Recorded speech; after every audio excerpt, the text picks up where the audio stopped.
Hi, I'm James Izimoha, and you're watching AnewZ. Here are your top stories. Thousands in Georgia protested for a second day against the government's decision to freeze European Union accession talks. North Korea is defending Russia's use of ballistic missiles in Ukraine. Cyclone Fengal displaces thousands across Malaysia, Thailand, Sri Lanka, and southern India. In Georgia, protests have entered their second night on Friday over the government's decision to halt European Union accession talks until 2028. Thousands of protesters gathered outside the Parliament building in Tbilisi, where they clashed with security forces who used tear gas and water cannons in an attempt to disperse the crowd. They're calling it a betrayal of a national aspiration. Thousands of pro-European protesters continue to demonstrate their discontent over the government's decision to pause European Union accession talks until 2028. EU membership has been something vastly popular in Georgia, according to opinion polls, and the decision to halt membership talks has angered people.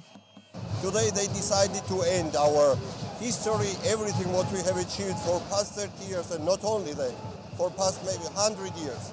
They just decided to end everything today, and we will not let them do it. This move by the ruling Georgian Dream Party comes as they accuse the EU of blackmail, following the European Union's call for a rerun of last month's parliamentary elections, citing significant irregularities.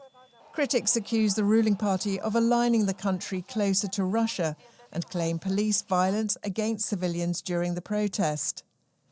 Well, it was a violence, ordinary violence that you can see in Russia, Belarus, or in any authoritarian state. It's just police abusing. It's not just me, but the journalists were beaten. There are live footages of journalists being just attacked by the special forces. The German Foreign Ministry spokesman says they're monitoring the developments in Georgia with great concern and condemned the police violence. It is, of course, the people's right to demonstrate, and we expect the security forces to refrain from any kind of violence. I think it's very important now to enter a constructive and political dialogue. The Georgian Prime Minister says the country would still seek EU membership, but says it'll do so with dignity and on its own terms. The Syrian military confirmed that dozens of its troops had been killed during an insurgent attack in northwestern Syria. Rebels managed to enter large parts of Aleppo city in a surprising attack, forcing the army to redeploy. Syrian authorities have closed Aleppo airport as well as all roads leading into the city on Saturday, according to the military. It's after rebels carried out a surprise sweep through government-held towns on Friday. They reached Aleppo nearly a decade after being forced out by President of Syria, Bashar al-Assad, and his allies. They are returning to the city for the first time since 2016, when Assad and his allies, Russia and Iran, took back control. The insurgents have withdrawn after months of heavy bombing and a siege, effectively losing control of the city. Armed fighters and vehicles were seen roaming the streets, tearing down a poster of al-Assad and chanting. After 8 years of being displaced by the Assad family and his criminal machine, today we returned to Aleppo by the will of God. I am the son of Aleppo and was displaced from it 8 years ago in 2016. It's an indescribable feeling to return to your country. Thank God that after hard work, patience and steadfastness from our brothers the fighters, the city of Aleppo is completely liberated, and by God's will reach Homs and Damascus. Nothing will be too precious to sacrifice for him. Meanwhile, Kremlin spokesman Dmitry Peskov says they are in favor of the Syrian authorities bringing order to the area as soon as possible. Russia has promised to send extra military aid to help Damascus fight the rebels. Two Syrian military sources say new equipment will begin arriving within the next 72 hours. Severe weather continues to devastate South Asia with floods and cyclone Fengal displacing thousands across Malaysia, Thailand, Sri Lanka and southern India.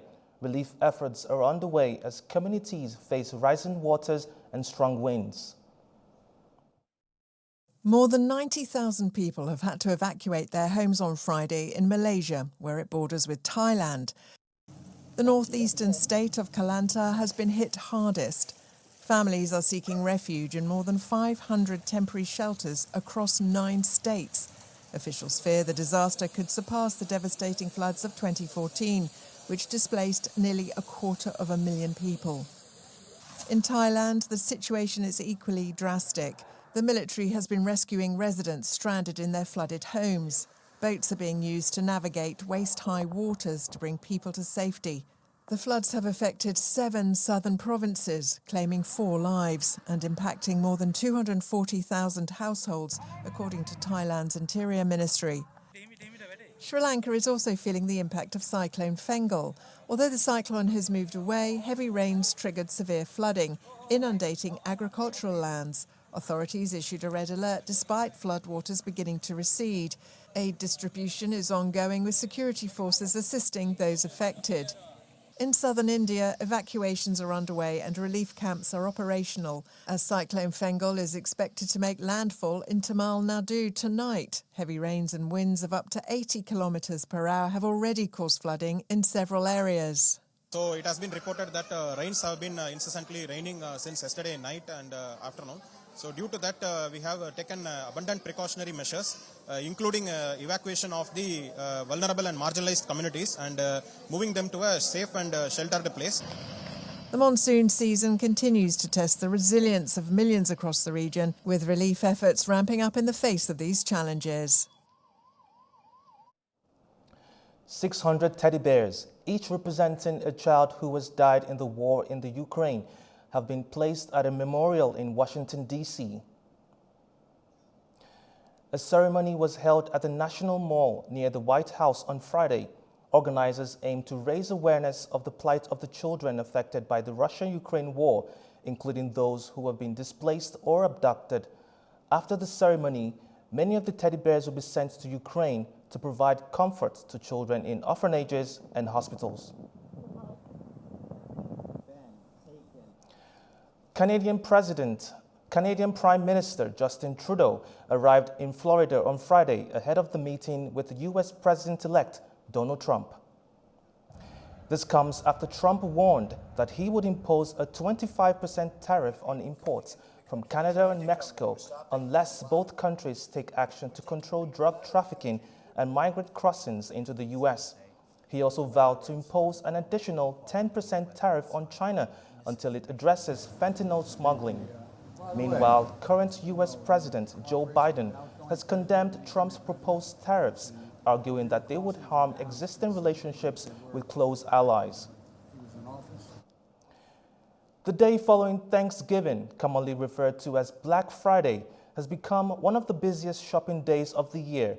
This day is marked by national chain stores offering limited-time discounts on a wide variety of goods, both in-store and online. What started in the US has spread to other parts of the world. In cities like London, retailers now offer Black Friday deals to attract both local shoppers and tourists. In the US, Walmart and other major retailers draw large crowds, some of which queued overnight for the latest deal from electronics to home goods. And shoppers love the bargains. I usually shop online. That's typically me.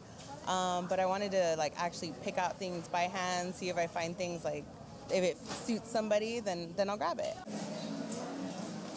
I'm here for 3 years, but it's my first Black Friday here, and I'm so obsessed. I have only 2 hours to go everywhere, then I have to go to work. And retailers are already seeing the impact of the event in their cash tills. I would say this is our Super Bowl. This really sets the tone for the holiday season for us, and what happens today will really predicate what happens till Christmas time. And so far, so good. I think Christmas is going to come early for us. Even French stores have adapted the commercialism tradition, offering discounts to entice consumers. As the event grows in popularity globally, Black Friday remains an important part of the retail calendar, offering consumers the chance to find significant discounts as they prepare for the holidays. That's all from us here in Baku. Thank you for watching and visit us online at AnewZ.tv.